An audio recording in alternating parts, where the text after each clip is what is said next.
Beto entrou.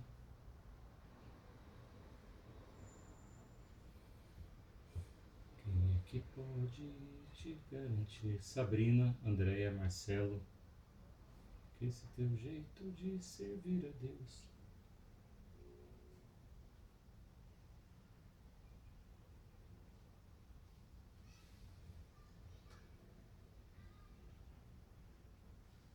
Beto tá entrando, você não vai usar seu celular? Legal.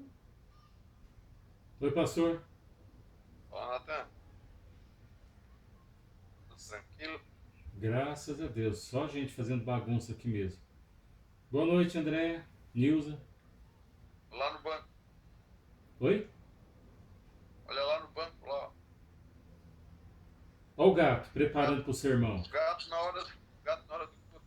Chega na hora do culto, ele vai pro banco. Então, quer ver? Ó, quem tá aqui? Tá vendo? O gato. Eles dão gato nos bancos. É, aqui Fala, os... galera, paz de Cristo. A outra eu não sei onde que tá, mas essa tá aqui, dormindo aqui perto, equilibrado nas preparação de viagem minha aqui.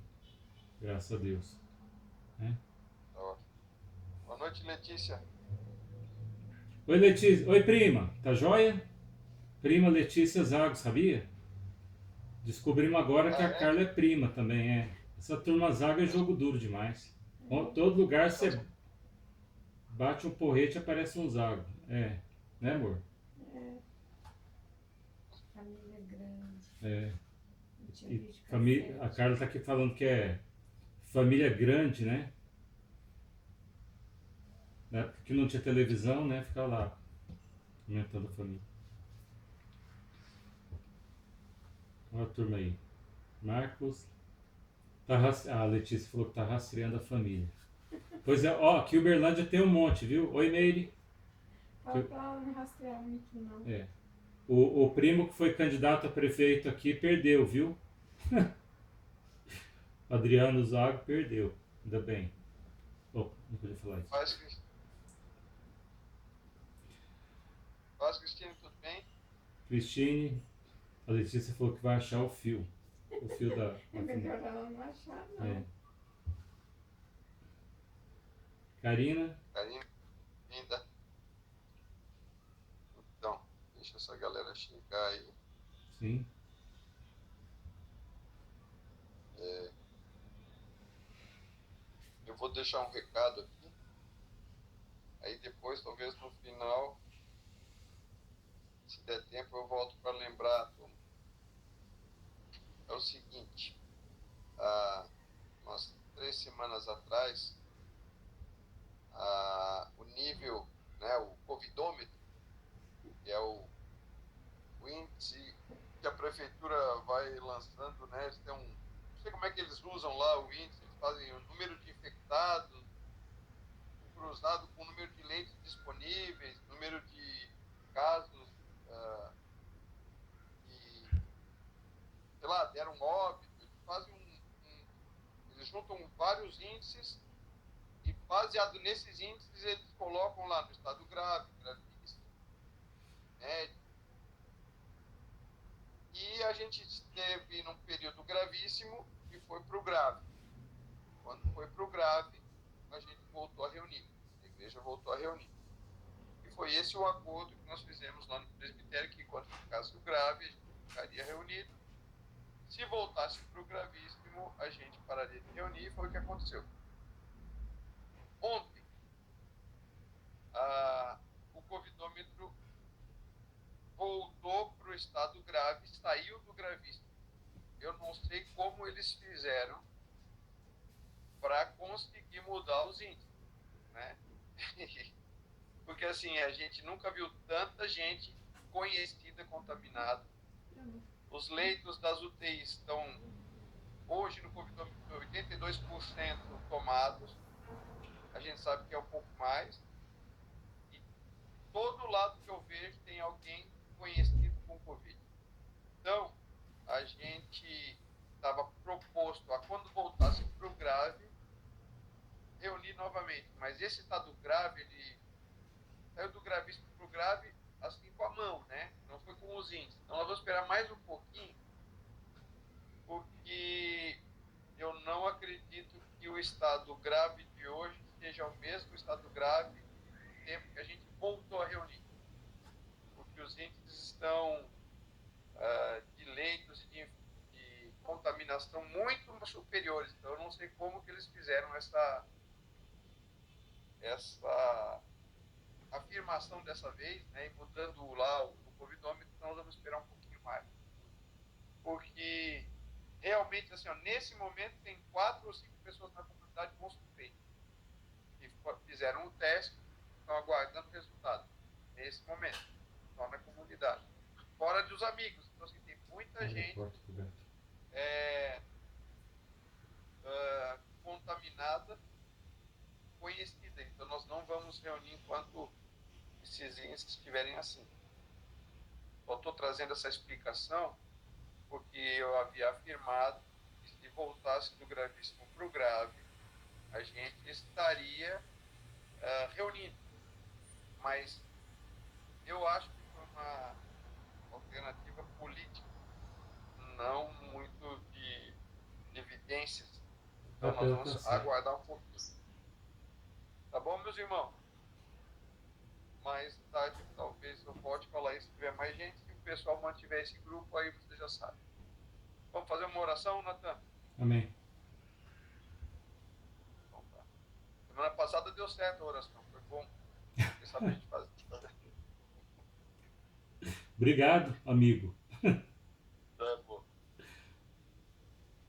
Senhor, em nome de Jesus, nós te agradecemos, porque sabemos que quando nos reunimos em seu nome, quando abrimos o nosso coração para receber a sua palavra, o Senhor se revela, se faz presente. O Senhor diz que quando tiverem 2 ou mais reunidos em seu nome, o Senhor se faria presente. Nós cremos na sua presença entre nós e pedimos que através do Natan o Senhor fale conosco nessa noite.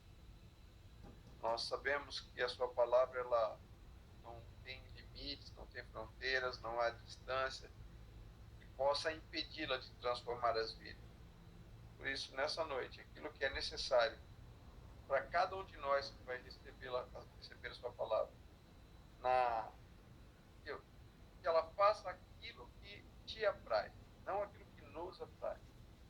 Sua palavra sai, Senhor do céu, para te satisfazer. E nós oramos nessa hora para que ela encontre os nossos corações como uma terra fértil. Que ela venha e opere, corrija, ajuste, oriente, faça tudo aquilo que o Senhor quer que ela faça. Pedimos que o Senhor abençoe a casa do Natan, sua família, que o Senhor use a sua mente, os seus lábios, e que a sua voz seja ecoada em nossos corações. Abençoa cada família que vai receber essa palavra nesta noite, que essas famílias também sejam tocadas, que essa semente frutifique a 100 por 1. Agradecemos em nome de Jesus. Amém. Amém. Amém, Natan? Amém. Amém, pastor. Valeu. Deus Amém. abençoe. Amém. Deus abençoe. Bom, deixa eu te fazer uma pergunta. Quem é que pode te garantir que você é uma pessoa assim que esse seu desejo de servir a Deus seja o melhor, que tudo funcione bem, né? A pergunta é até assim, quem é que pode te garantir que esse seu jeito de servir a Deus seja o melhor, seja o mais leal, um padrão acima do normal? De onde é que vem essa presunção de ser mais santo, de ser capaz de agradar a Deus, um crente nota 10, superior, acima dos fiéis? Sabe? Isso é um falso entendimento que não vem do céu. Isso é um falso discernimento. Isso é um falso véu. Você se deixa entreter pelas coisas da igreja como se fosse um clube. Isso que eu estou falando aqui, teve até uma pessoa que musicou isso para se perguntar se de fato esse entendimento vem do céu. Porque é muito difícil hoje o que a gente está vivendo. em que as igrejas estão cheias de pessoas, mas não estão cheias de crente. Hoje, as pessoas que buscam a Deus, algumas estão buscando porque Deus chamou, Deus tocou no coração e assim, e está acontecendo um avivamento. Veja, não é um avivamento de multidões dessa vez não. Dessa vez não é aqueles avivamentos que queimou o mundo pegando fogo, o Espírito descendo, não é desse. Esse é um avivamento muito localizado. Das pessoas que nós estamos agora vendo aqui, agora nós somos 11 pessoas, 12 famílias ou 12 aparelhos conectados. Será que desses que estão aqui, será que você tem noção do que está acontecendo mesmo? Sabe? Tem gente que ainda acha que a igreja é um lugar legal, de gente que procura acertar, um clube, um bom clube. Ó, nós acabamos de passar por uma eleição. Aqui em Uberlândia teve candidatos que, se dizendo evangélicos, né, professavam um partido que não é evangélico, um partido com propostas assim totalmente anticristãs.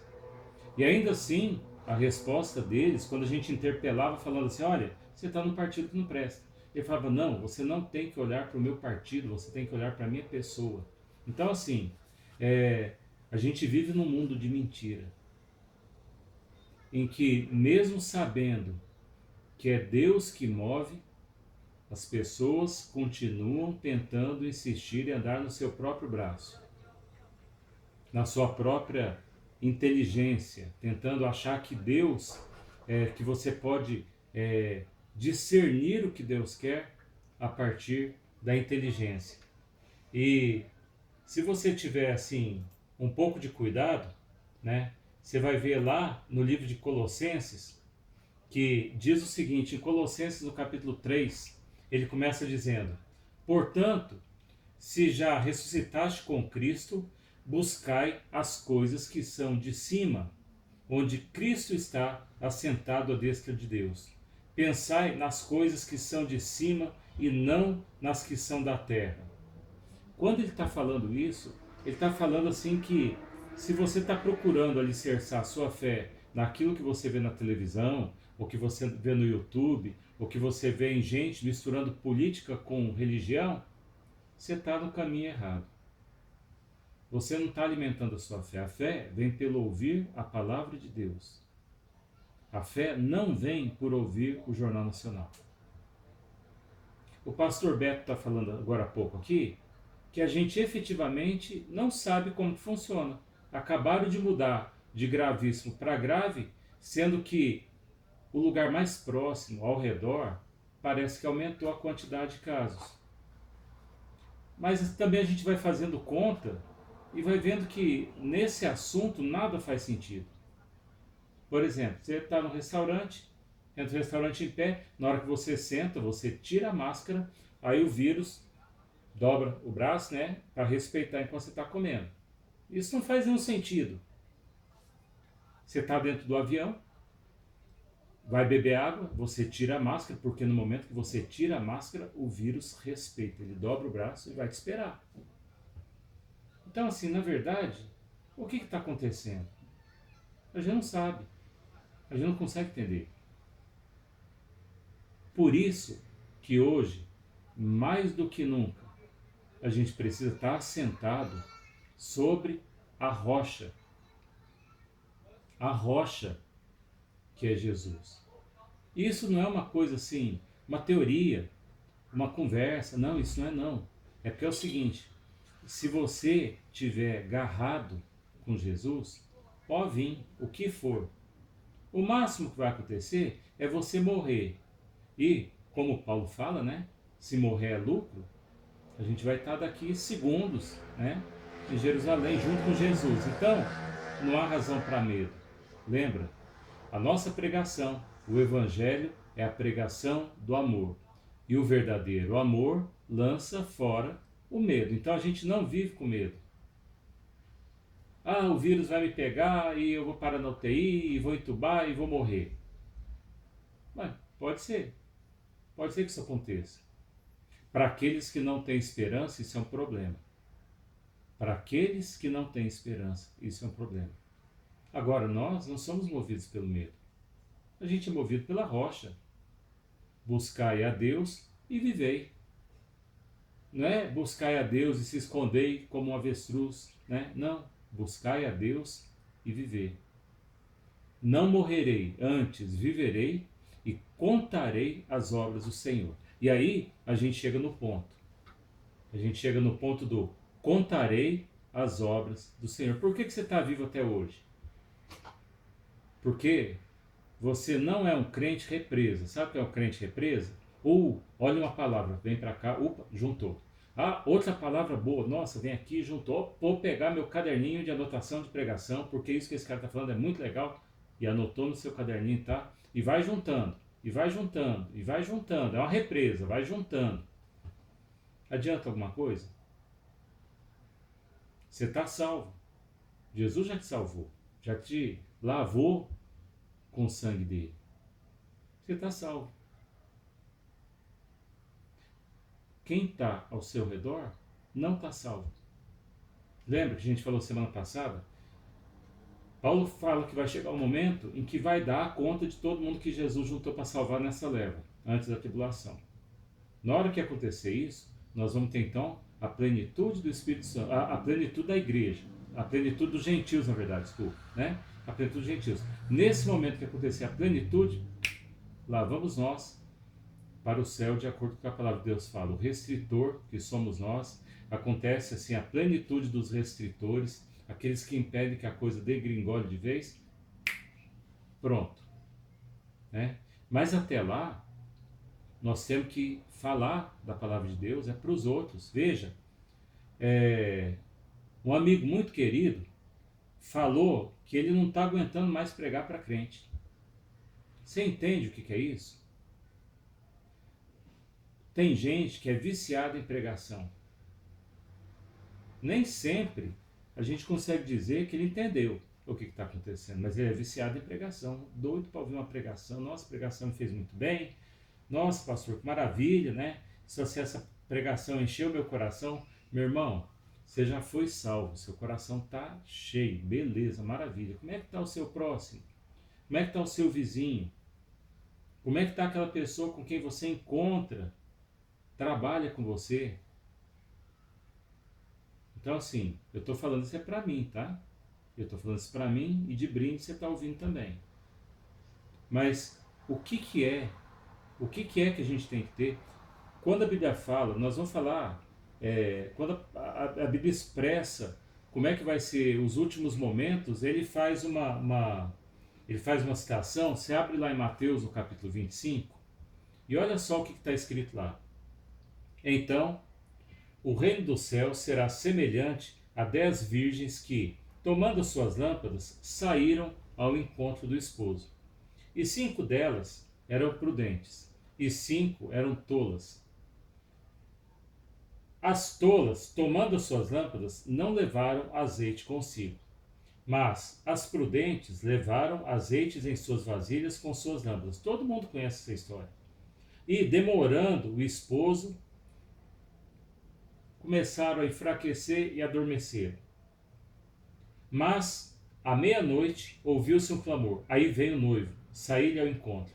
Então, todas aquelas virgens se levantaram e prepararam suas lâmpadas. E as tolas disseram às prudentes: dai-nos do vosso azeite, porque as nossas lâmpadas se apagam. Mas as prudentes, responderam dizendo: não seja o caso que nos falte a nós e a vós. Ide diante aos que vendem e comprai para vós. E tendo elas ido comprar, chegou o esposo, e as que estavam preparadas entraram com ele para as bodas e fechou-se a porta. Eu estava lendo isso e notei uma coisa interessante nisso aqui. Todo mundo conhece essa história, né? E então a gente fica pensando assim que as prudentes perseveraram, né, com a lâmpada acesa, enquanto as tolas dormiram. Não é isso que está dizendo ali, não. O que está dizendo ali é que todas elas dormiram. Todas elas descansaram. As 10 achavam que estava tudo certo e prontas. É isso que está escrito em Mateus 25. De alguma forma, as prudentes também descansaram, porque sabiam que estavam prontas, tinham azeite de reserva e estavam prontas para a chegada do noivo. Elas descansaram também. Elas não ficaram no corre. Já as prudentes, já as tolas que não estavam prontas, elas também descansaram. E não se tocaram que a coisa não ia dar certo. Nesse caso, a gente não sabe se é por ignorância, simplesmente porque elas não quiseram fazer, porque modelo, elas viram as pessoas fazendo. A Carla e eu, a gente estava voltando hoje de uma coisa que a gente foi fazer na cidade, e na verdade a gente estava indo. E eu falei para Carla assim, olhando aquele monte de carro, né, na rua, a gente andando, eu falei, Carla, o que me dói, né, o que assim me preocupa, é que tá vendo esse tanto de gente aqui, é um monte de gente sem salvação, porque a Bíblia fala que o caminho é estreito, é pouca gente que vai se salvar. E que o pior não é que a maioria não é por ignorância que as pessoas estão se perdendo, é por opção. Porque elas rejeitaram a palavra. Elas rejeitam a Deus. Elas não conseguem deixar de ser rebeldes. Casa rebelde. É gente que não quer saber de Deus. Como se o tempo que a gente passa aqui fosse um tempo importante, mas ele é uma gotinha da eternidade.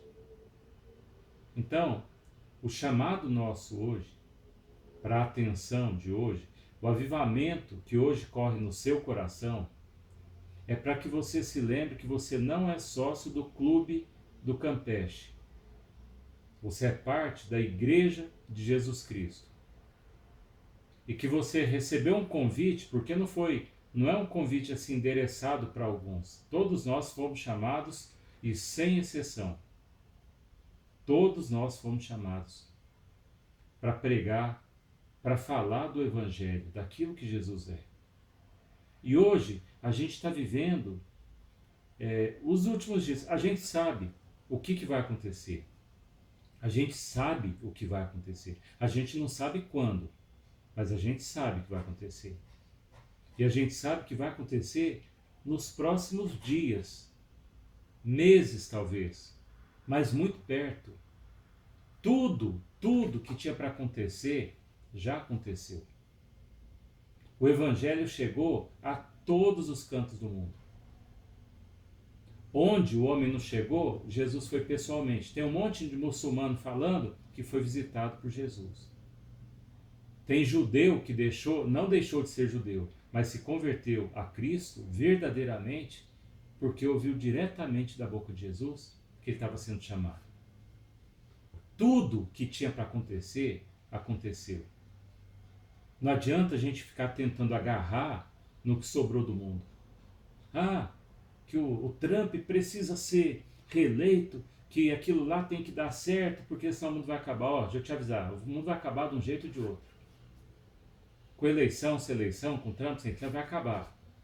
E já acabou. Nós já estamos vivendo isso.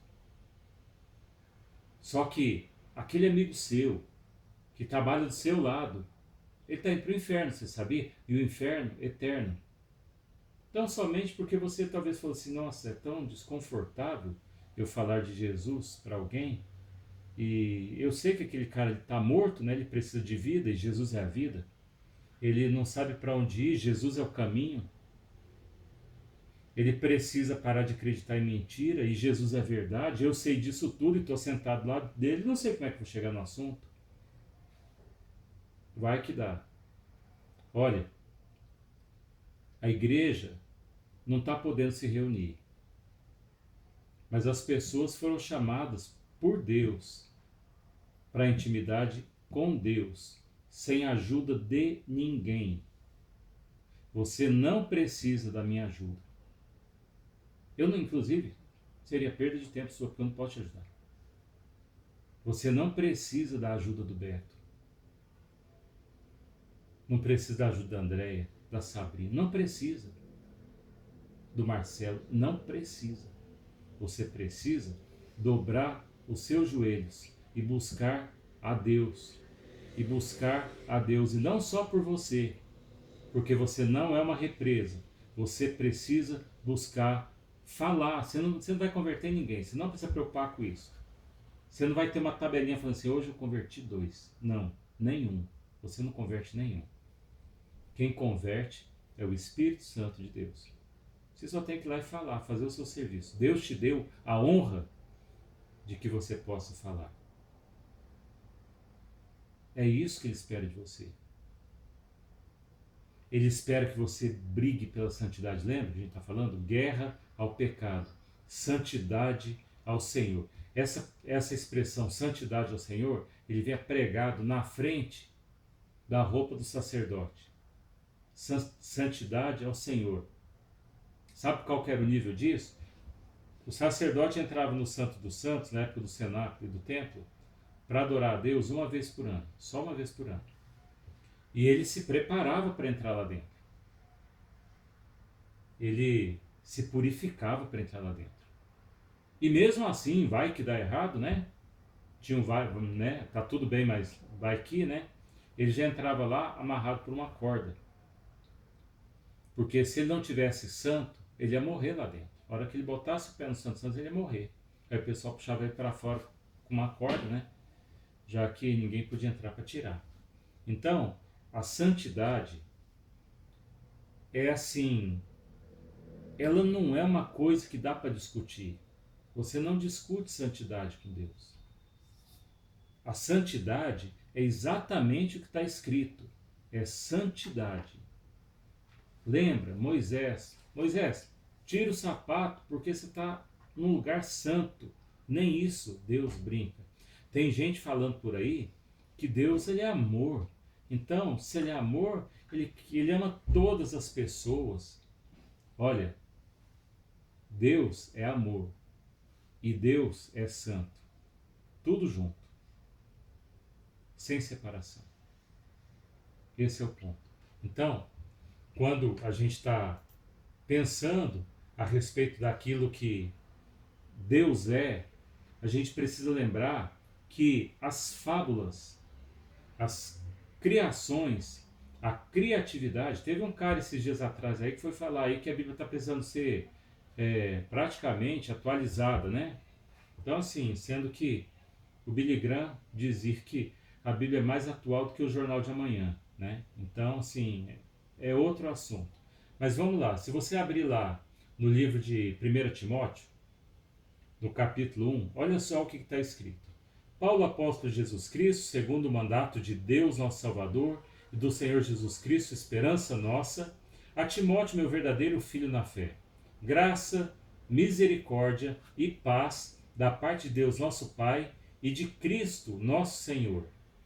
Como te roguei, quando eu parti para Macedônia, que ficasses em Éfeso, para advertires alguns que não ensinem outra doutrina, nem deem as fábulas ou as genealogias intermináveis que mais produzem questões do que edificação de Deus, que consiste na fé. Assim o faço agora. Ora, o fim do mandamento é o amor de um coração puro. O amor de um coração puro e de uma boa consciência e de uma fé não fingida. Do que, desviando-se alguns, se entregaram a vãs contendas, querendo ser mestres da lei, e não entendendo nem o que dizem e nem o que afirmam. Então assim, até isso a gente vê cumprido hoje. Em que as pessoas, elas discutem, preocupam com termos, com coisas acessórias, esquece de olhar para o autor e consumador da nossa fé.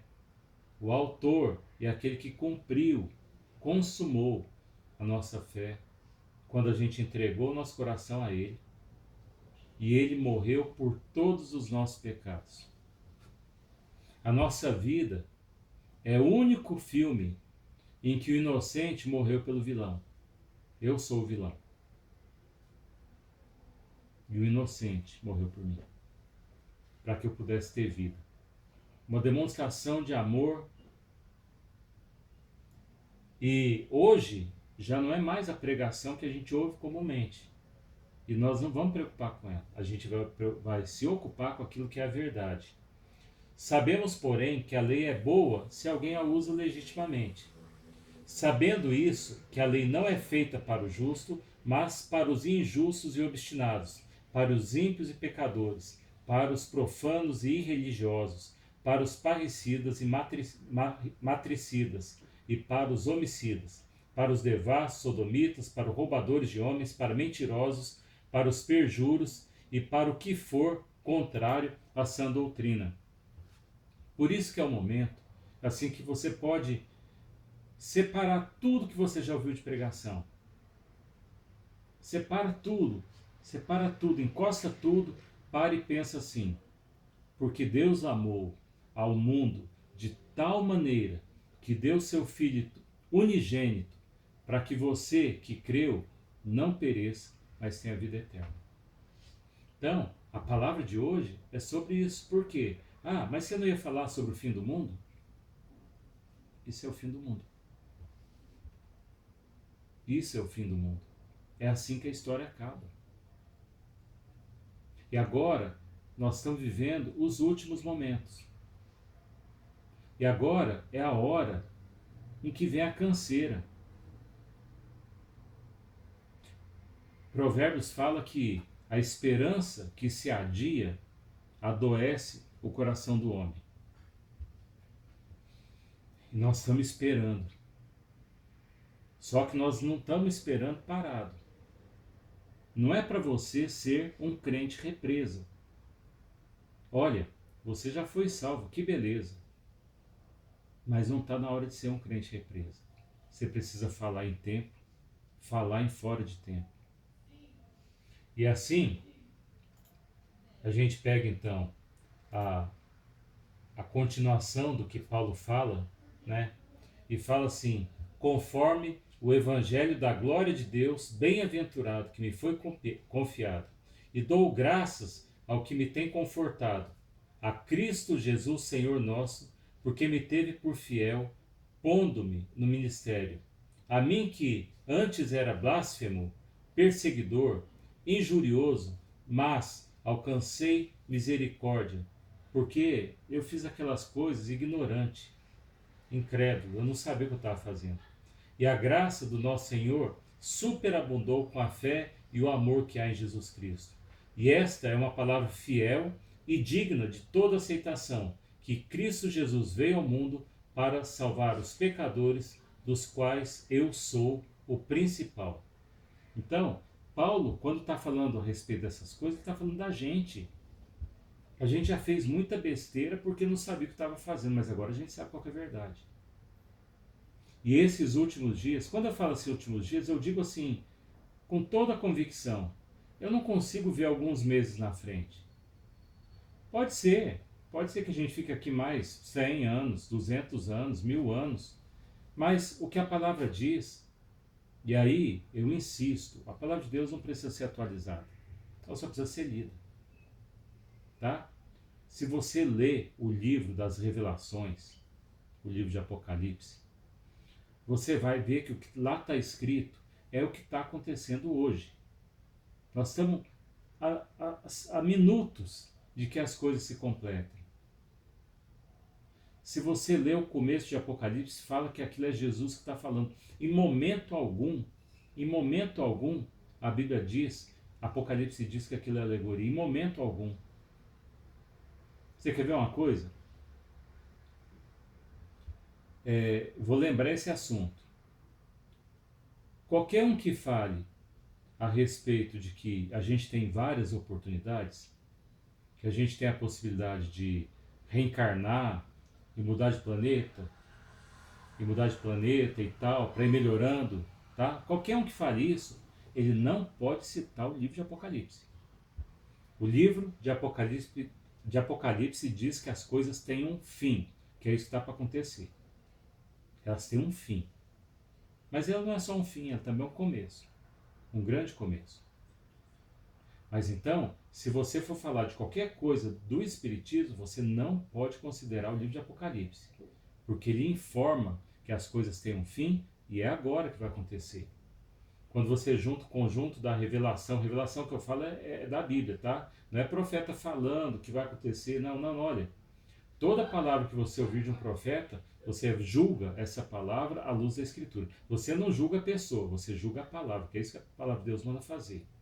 E você confere para saber que aquilo que está sendo dito é aquilo que está na palavra de Deus. Assim, você não vai andar borboleteando, ouvindo o povo que anda dizendo coisas que não saiu da palavra de Deus. Quando alguém chega assim e põe a mão no meu ombro e fala assim: meu irmão querido, Deus me deu uma palavra sobre você, eu já arrepio as penas. Porque o que ele vai falar é muito importante para ele. Porque é bom que ele esteja dizendo a verdade. Porque se ele não tiver a verdade, dizendo a verdade, ele vai ter contas a prestar a Deus. Porque eu vou conferir o que ele falou na Bíblia. E se o que ele falou não é verdade, eu não considero. E ele que tenha problema lá para resolver com Deus, se for o caso. Porque muitos deles nem conhecem a Deus. Isso é o momento que a gente vive.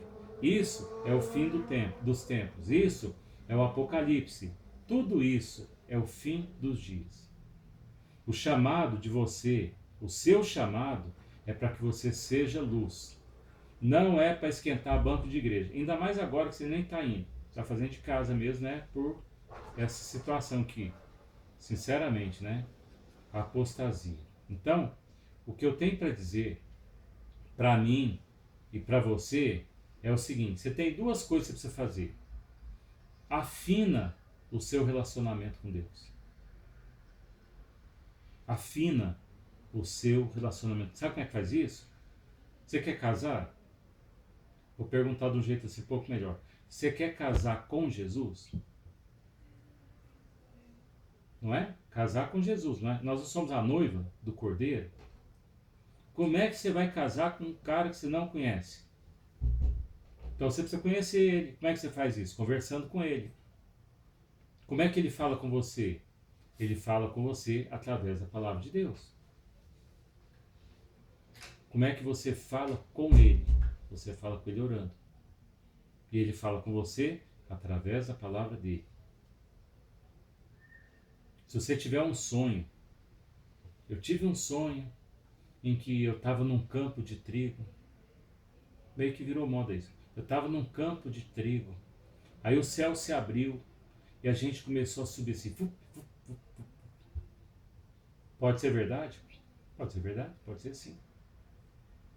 Mas isso é importante? Isso está na palavra de Deus de jeito? Deus pode estar confortando você com uma ilustração? Pode. Mas você não vai formar uma teologia baseada nos seus sonhos. Você vai lá na Bíblia ver o que Deus está dizendo para você a respeito dos últimos dias. A palavra de revelação está na Bíblia.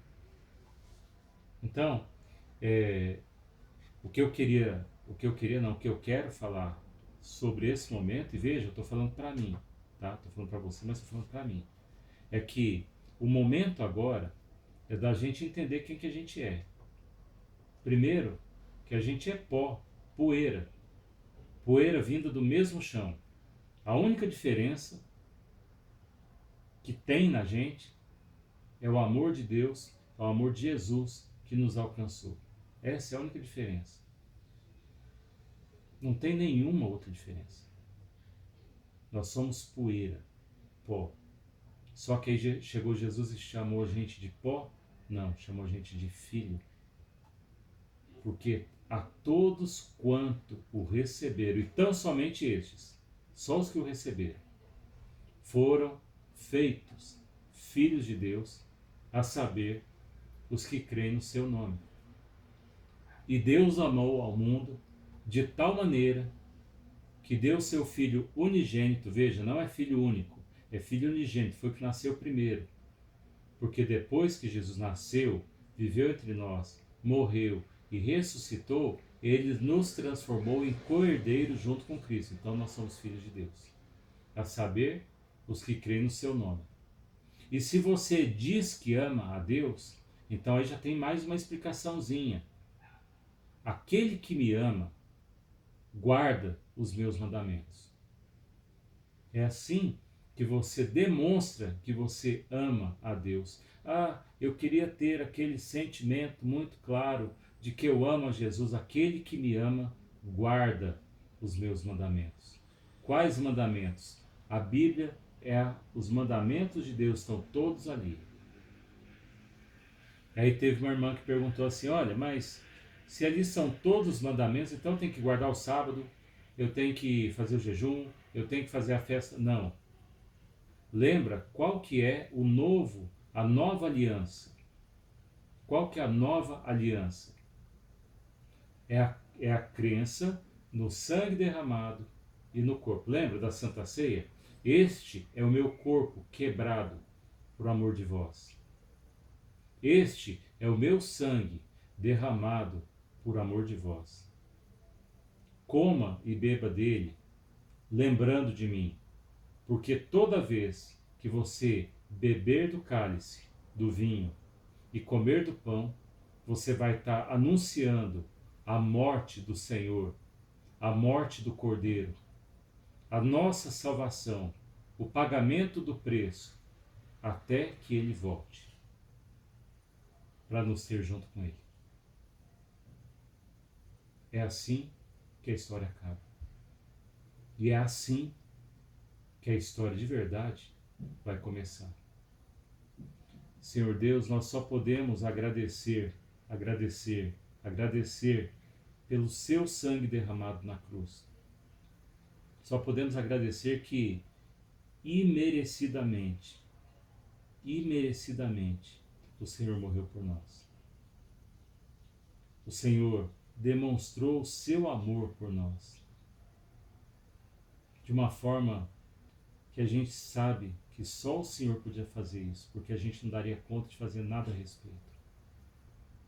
Eu te peço, ó Pai, que o Senhor nos visite, porque o Senhor já derramou do seu Espírito sobre nós, mas que o Senhor nos visite, dando direção, dando a forma de fazer as coisas diante do Senhor, para buscar aquele que o Senhor quer que a gente busque, ainda que a gente vá lá e fale, e que essa semente esteja no coração dele, ainda que ele não vá arrebatado, porque ele achou que aquilo podia ser bobagem, mas que aquela semente permaneça mesmo que ele fique. Senhor Deus, nós falamos dessa forma, eu falo dessa forma, porque eu creio que as coisas estão terminando. A nossa esperança não está no mundo. Nós não vamos mudar o mundo. O mundo só vai piorar até o momento em que nós vamos ser retirados daqui e o anticristo vai reinar sobre o mundo, vai oferecer uma falsa paz, vai quebrar o acordo e depois vai perseguir o povo de Israel, que o Senhor diz que é o seu povo, e que o Senhor pessoalmente vai resolver o assunto no final. Nós te pedimos, ó Pai, que nós tenhamos a fé de ler a Tua Palavra, crer na Sua Palavra, e dessa forma ver a nossa fé aumentando, porque a fé vem pelo ouvir a Palavra de Deus. E que a gente lembre, ó Deus, que nós não convivemos com um clube chamado igreja, mas nós fazemos parte de um corpo chamado igreja. Pedimos, ó Deus, que o Senhor nos abençoe sempre, nos visite e que o Senhor nos dê a paz. A paz de não ter medo de nada do que vai acontecer, porque nós estamos guardados nas pontas da sua mão. Em nome de Jesus. Em nome de Jesus. Amém. Lembrando só o que o pastor Beto falou agora há pouco, que eu não sei se ele vai voltar, né? Que ainda, apesar do covidômetro, né, dizer que passou agora para grave, né, desceu de gravíssimo para grave, ele entende como sendo de bom tom esperar mais um pouco para ver a evolução das coisas, ok? Então, se você estiver lá no grupo de relacionamento, no grupo da igreja, certamente ele vai estar falando alguma coisa sobre isso. Mas essa informação ele falou que ia falar depois, então já que eu estou aqui ajudando ele, então já estou falando, ok? Então, boa noite a todos, fica firme, não tenha medo, não tenha medo, não tenha medo, tá? Essa semana ainda não, a gente não vai se reunir. Na verdade, eu não vou, né? Porque eu estou em Minas Gerais, né? Estou em Uberlândia. Mas o Beto acabou de escrever aqui que essa semana nós ainda não vamos estar reunidos na igreja. Tá ok? Então, Deus abençoe a nós todos. Fica firme, não tenha medo, para de ver televisão. Lembra que Jesus está cuidando de tudo. Amém? Amém? Amém. Abração para todo mundo. Deus abençoe. Tchau.